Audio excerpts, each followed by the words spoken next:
Hey guys, how are you? आज हम लोग डिस्कस करेंगे चेंज कंट्रोल को। चेंज कंट्रोल जो है फार्मास्यूटिकल मैन्युफैक्चरिंग इंडस्ट्री में बहुत ज़्यादा यूज़ होने वाला एक डॉक्यूमेंट भी है, एक प्रोसेस भी है, और इसका बेसिकली जो इंटेंट ये होता है कि मैक्सिमम जितनी भी चेंजेस हैं उनको कंट्रोल किया जाए एक फार्मास्यूटिकल सेटिंग के अंदर, क्योंकि जितनी ज़्यादा चेंजिंग होंगी उतनी ही ज़्यादा जो है रिस्क एसोसिएट होंगे हर चेंज के साथ, और चेंजेस को बहुत ज़्यादा जो है एक्सेसिव चेंज को बहुत ज़्यादा degrade in a sense you can say कि उसको बहुत ज़्यादा डिग्रेड किया जाता है या अच्छा नहीं समझा जाता किसी भी एक क्वालिटी मैनेजमेंट सिस्टम के अंदर। सबसे पहले मैं आपको ये फॉर्म फिल करना सिखाऊंगी, लेकिन उसके लिए सबसे पहले हम एक चीज़ स्टडी कर लेते हैं कि चेंज कंट्रोल बेसिकली है क्या। इसकी डेफिनेशन सिंपल ये है कि ये सेट ऑफ कंट्रोल्ड एक्शन है टू मैनेज मॉडिफिकेशन। कोई भी प्रोसेस में, सिस्टम में, डॉक्यूमेंट्स में किसी किस्म की कोई भी मॉडिफिकेशन है उसको मैनेज करने के लिए जो है चेंज कंट्रोल बनाया जाता है डॉक्यूमेंट, सो दैट के जो इम्पैक्ट है प्रोडक्ट क्वालिटी और सेफ्टी पर वो हमें नोन रहे और हम उसके ऊपर पहले से ही प्रोएक्टिव मेजर्स ले लें। इसके अंदर हमारी जो ब्रॉड कैटेगरी है उसके अंदर हमारे चेंज कंट्रोल जो हैं वो दो तरह के होते हैं। एक होते हैं प्लान्ड चेंज कंट्रोल और एक होता है अनप्लान्ड चेंज कंट्रोल। जो हमारा प्लान्ड चेंज कंट्रोल होता है इट्स सिंपली लाइक कि एक प्री अप्रूव्ड मॉडिफिकेशन होती है, ऑलरेडी पता होता है कि ये चीज़ हम प्लान कर रहे हैं और उसके अकॉर्डिंग जो है हर बंदा प्रिपेयर हो जाता है। और एक होती हैं अनप्लान्ड चेंजेस। अनप्लान्ड चेंजेस वो चेंजेस होती हैं जिसके अंदर आपको सडनली कोई अनफोर्सीन सर्कमस्टांसेस आ जाते हैं, जिस तरह से कोई इक्विपमेंट फेलियर हो गया, कोई इंसिडेंट हो गया सेफ्टी से रिलेटेड, कोई कस्टमर कंप्लेंट आ गई, कोई डेविएशन होगी, ये सब अनप्लान्ड में जाती हैं। अच्छा, उसके अलावा जो है इन चेंजेस को कैटेगराइज किया हुआ है डिफरेंट जो है इनके इम्पैक्ट की बेसिस पे उन्होंने क्लासिफाई किया डिफरेंट कैटेगरीज में। एक होती है minor change. Minor change simple वो चेंज होती है जिसका मिनिमल इम्पैक्ट होता है किसी भी प्रोडक्ट या प्रोसेस या सिस्टम के ऊपर। ये हम प्रोडक्ट, प्रोसेस या सिस्टम की बात कर रहे हैं यहाँ पर। सिंपल ये है कि for example if I want to change size of my labels, किसी भी प्रोडक्ट के ऊपर फॉन्ट साइज चेंज करना है, तो उस चीज़ को वो ऐसा जितना ज़्यादा उसका सिग्निफिकेंटली इफेक्ट नहीं आएगा प्रोडक्ट की क्वालिटी या सेफ्टी के ऊपर, तो उसको हम माइनर चेंज में कंसीडर करेंगे। मेजर चेंजेस में मोस्टली ये होता है कि उसके ऊपर सब्सटेंशियल इम्पैक्ट आता है प्रोडक्ट, प्रोसेस या सिस्टम के ऊपर। फॉर एग्जांपल अगर मैं कहती हूँ कि मैंने कोई मैन्युफैक्चरिंग प्रोसेस चेंज करना है या ड्रग फॉर्मुलेशन में मैंने कोई चीज़ चेंज करनी है, तो उसमें क्या होगा कि मेरा जो है वो मेजर चेंज आ जाएगा, क्योंकि वो कहीं ना कहीं जो है मुझे वैलिडेशन की रिक्वायरमेंट दोबारा से रेज हो जाएगी। और ऑल दैट क्रिटिकल चेंज जो होता है वो डायरेक्टली प्रोडक्ट की क्वालिटी, सेफ्टी या एफिकेसी को डिस्टर्ब कर रहा होता है या अफेक्ट कर रहा होता है, तो उसमें आ जाता है। फॉर एग्जांपल अगर मैंने कोई एक्टिव इंग्रेडिएंट जो है वो चेंज करना है, किसी और सप्लायर से मैंने लेना है, ठीक है। ये बिल्कुल बेसिक इंट्रोडक्शन है। आपको चेंज कंट्रोल की जो है डिफरेंट जो है गाइडलाइंस उसमें आपको डिटेल मिल जाएगी। आप 21 CFR में भी इसको पढ़ सकते हैं। उसके अलावा ICH-Q10 में भी इसके बारे में लिखा हुआ है कि आपका एक सिस्टमेटिक अप्रोच होनी चाहिए ताकि आप एवेलुएट, अप्रूव या इम्प्लीमेंट करें चेंजेस को। या यूड्रालेक्स जो वॉल्यूम 4 है GMP का, एनेक्जर 15, उसके अंदर भी इस चीज़ के बारे में लिखा हुआ है। Let's fill in our change control form. बहुत से फार्मासिस्ट को नहीं आता, फार्मास्यूटिकल इंडस्ट्रीज में होते हैं, they don't know the basic क्या आपसे रिक्वायर क्या किया जा रहा है। Change control is not just for the record purpose. Record तो हो रहा है आपका डॉक्यूमेंट, लेकिन साथ साथ आपको पता भी होना चाहिए इसके पीछे क्या बेसिस हैं। अच्छा, सबसे पहले आ जाता है चेंज कंट्रोल कि आप चेंज कंट्रोल को क्या नंबर दे सकते हैं, ठीक है। तो हम चेंज कंट्रोल को एक नंबर अलॉट कर सकते हैं। फॉर एग्जांपल मेरा हर किसी की SOP में डिफाइंड होता है, मोस्टली होता है CC change control 01/2023। For example हम इसको ये चेंज कंट्रोल नंबर दे देते हैं। उसके बाद मैं आज की डेट डाल दूंगी। It's 4 December 2023। अच्छा, प्रोडक्ट या item name, for example I am trying to change the source of एविसिल या सोर्स ऑफ माइक्रोक्रिस्टलाइन सेल्यूलोज। अब ये ओवरऑल चल रहा है, ठीक है। मैं सिर्फ आइटम का नाम मैंने लिख दिया कि माइक्रो क्रिस्टलाइन, जिसको आप लोग एविसिल भी जानते हैं। बैच नंबर, इनवॉइस नंबर जो है, अब मैं स्पेसिफिक किसी बैच नंबर के लिए कर रही हूँ कि मैं फ्यूचर के लिए इस चीज को रेज कर रही हूँ। फॉर एग्जाम्पल मैं इसको ओवरऑल फ्यूचर के लिए मैं इस चीज को इम्प्लीमेंट कर रही हूँ, एक स्पेसिफिक बैच नहीं है। आज की डेट के बाद जितने भी बैचेस आएंगे, या if you want you can even raise it. अच्छा, चलें अगर हम इसको लेकर चलते हैं प्रोडक्ट वाइज भी। फॉर एग्जांपल मेरी कोई प्रोडक्ट है, actually I don't want to write a product name, microcrystalline cellulose is fine, you can write batch number. अगर आपका कोई बैच नंबर, फॉर एग्जांपल आप 5670 के अंदर आपका एक बैच है, उसके अंदर आप इसको ऐड अप कर रहे हैं, या फिर उसकी क्या आ गई, इनवॉइस नंबर आ गई कि जिस इनवॉइस नंबर से वो आया है, एज्यूम कि ये इनवॉइस नंबर है। उसके बाद नेम ऑफ डिपार्टमेंट या एरिया। अब ये चेंज कौन करा बेसिकली, वैसे से चेंज जो असूलन जो है वो रिसर्च एंड डेवलपमेंट या फिर डेवलपमेंट को करना चाहिए कि उसने उसके ऊपर वर्किंग कर दी है। उसके बाद आ गया, वैसे छोटी मोटी कंपनीज में प्रोडक्शन मैनेजर भी इसको रेज कर सकता है। अच्छा, और उसके बाद इनिशिएटेड बाय, आप उसका डेजिग्नेशन का नाम भी लिख सकते हैं, और इट्स बेटर कि आप जो है प्रोडक्शन मैनेजर का XYZ नाम लिख दें, या जो है आपका R&D मैनेजर का नाम लिख दें। उसके बाद आप आगे चेंज की priority, this is the important thing. सबसे पहले कि आपकी चेंज की प्रायोरिटी क्या है, high, medium, low. For example अब ये आपको पता है ऑलरेडी, आपके पास एक रीजन है कि हम लोगों को जो है अलाउ नहीं हो रहा आपके, हम इंडिया या चाइना से हम इंपोर्ट कर पा हम अपना प्रोडक्ट जो है इंपोर्ट कर लें, अगर हम ऑलरेडी इंडिया या चाइना से करें फॉर एग्जांपल। अब उसमें क्या होगा कि अब आपने देखना है कि अच्छा आपकी ये लॉट, तो आपकी ये कंसाइनमेंट एक आनी है, इससे नेक्स्ट कंसाइनमेंट में इशू हो सकता है। तो आपने क्या करना है, उसमें आपने देख लेना है कि आपको क्या प्रायोरिटी चाहिए, कितनी जल्दी आपको चेंज चाहिए, क्या आप इमीडिएट चेंज कर रहे हैं, आपको मतलब you have time, you can send it to R&D also. तो आप यहाँ पर इम्पोर्ट भी लिख सकते हैं कि अगर ये इम्पोर्ट की तरफ जिस भी डिपार्टमेंट में इशू अराइज हुआ है, एट टाइम्स इम्पोर्ट डिपार्टमेंट भी इस चीज को रेज कर सकता है, चेंज कंट्रोल को। उसके बाद अच्छा, फॉर एग्जांपल वी से कि अच्छा भी मीडियम कर लें आप, तो हम इसको मीडियम को we will colour medium.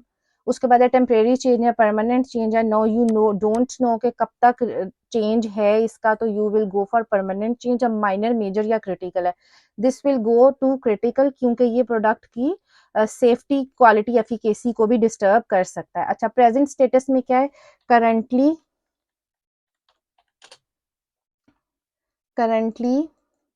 whatever the statement is, we are importing from China, any China manufacturer, Chinese manufacturer, and DRAP is not allowing, या एनी कॉज आपका कुछ भी हो सकता है कि ड्रैप ने आपको अलाउ नहीं किया, या क्या जो भी। अच्छा, प्रपोज चेंज में क्या है कि हम लोग क्या है, हम इसको शिफ्ट कर रहे हैं एक ऑस्ट्रेलियन मैन्युफैक्चरर, या आप कर लें इसके लिए जो है एविसिल के लिए अच्छा जो है मैगले, मैगले है जर्मनी का, तो हम इसको शिफ्ट कर रहे हैं, मैगले जर्मनी ब्रांड है, तो हम उसकी तरफ शिफ्ट करना चाह रहे हैं इसको। ठीक है, तो आप इसको मेंशन कर दें कि वी आर प्रपोज चेंज किया कि we want to shift it permanently, क्योंकि इसमें कभी इशू नहीं आने वाला। ठीक है, ये एक जो है सोर्स है, इंटरनेशनल सोर्स है, इंटरनेशनल रेप्यूटेबल सोर्स है, और हमें बार बार चेंज फेस नहीं करनी पड़ेगी। ठीक है, ये आ गया। उसके बाद आ गया कि आप कैटेगरी ऑफ चेंज, आपका मास्टर फॉर्मूला भी चेंज हो रहा है। ठीक है, आपका कौन कौन सा, वो आगे हम वैसे फर्दर करेंगे, लेकिन यहाँ पर आप कर दें फॉर एग्जांपल कि हम अपना मास्टर फॉर्मूला चेंज कर रहे हैं, जस्ट फॉर इंस्टेंस, जो भी आपकी चेंज आ रही होगी। अगर कोई और डिटेल है आप यहाँ पे कह दें कि वेंडर को चेंज कर रहे हैं। ठीक है, चेंज ऑफ वेंडर, इसमें आपका आ जाता है, एक और चीज़ आ जाती है चेंज कंट्रोल में कि अगर तो वो डेविएशन में जा रही है कि वो प्लान्ड है या अनप्लान्ड है, इसके अंदर वो चीज़ मेंशन नहीं हुई है अभी। तो यू कैन ऑल्सो ऐड कि आइदर दिस इज़ प्लान्ड और अनप्लान्ड, अगर ये डेविएशन के उसमें आ रहा है कि आपका चेंज कंट्रोल प्लान्ड है या अनप्लान्ड है। ठीक है, इसको भी हम ऐड कर देते हैं। फॉर एग्जांपल अब हम ऑलरेडी इसको इन रिटर्न लेकर जा रहे हैं, तो it is going to be a planned